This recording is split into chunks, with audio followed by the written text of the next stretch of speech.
another scathing report from the state's child advocate. I'm Shannon Heggie. And I'm Mike Montecalvo. This time it's focused on the death of 9-year-old Zanai Rothgeb. Rothgeb was found dead in a bathtub in a Warwick home in January. Her adoptive mother, Michelle Rothgeb, was later charged with child neglect. And just last week, the Attorney General's office announced she will also be charged with manslaughter. Tonight, Eyewitness News reporter Caroline Goggin poured through the report. She has reaction from one lawmaker and joins us now live in studio with more. Caroline? Well, Mike and Shannon, let's start at the beginning. 2007, when Michelle Rothgeb wanted to adopt her 2 grandchildren. At the time, DCYF denied her application because of her criminal history, citing drug and petty larceny charges. Plus the fact she said they said she was financially unstable and had a history of mental health issues. But she appealed that decision and was given a license to care only for family members. Well, this report indicates that stipulation was ignored by DCYF for years to come.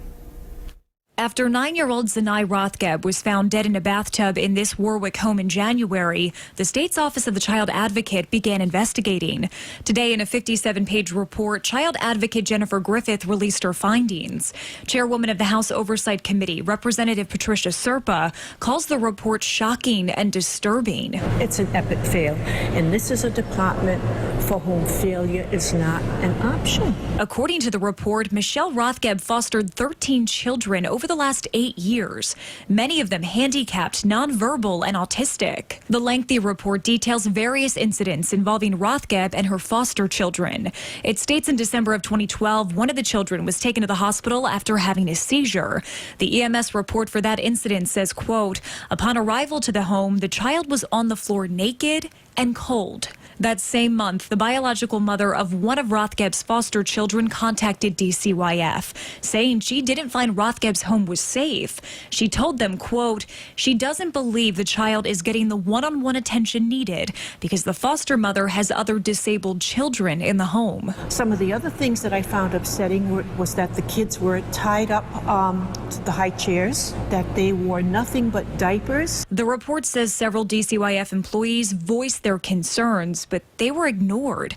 After a relicensing visit in August of 2018, the report says, quote, there was no follow-up to determine if the foster mother had the ability and supports in place to deal with all the documented medical, psychiatric, and behavioral issues of all the children living in the home. If they don't have these responsible adults to whom we've entrusted them, who do they have? Thursday, the Child Advocate will present this report to the House Oversight Committee. Rep. Serpa says after reading through it, she believes the DCYF needs to take a good look at how it's placing children and who with. And I would love there to not be one more child death while I hold this seat as chair of oversight. But I'll bet a legislative paycheck that we will see more. And the Child Advocate Jennifer Griffith will be presenting her findings to the House Oversight Committee on Thursday. I'll have a breakdown of those findings and this report up on our website, WPRI.com. I'm Caroline Goggin, Eyewitness News.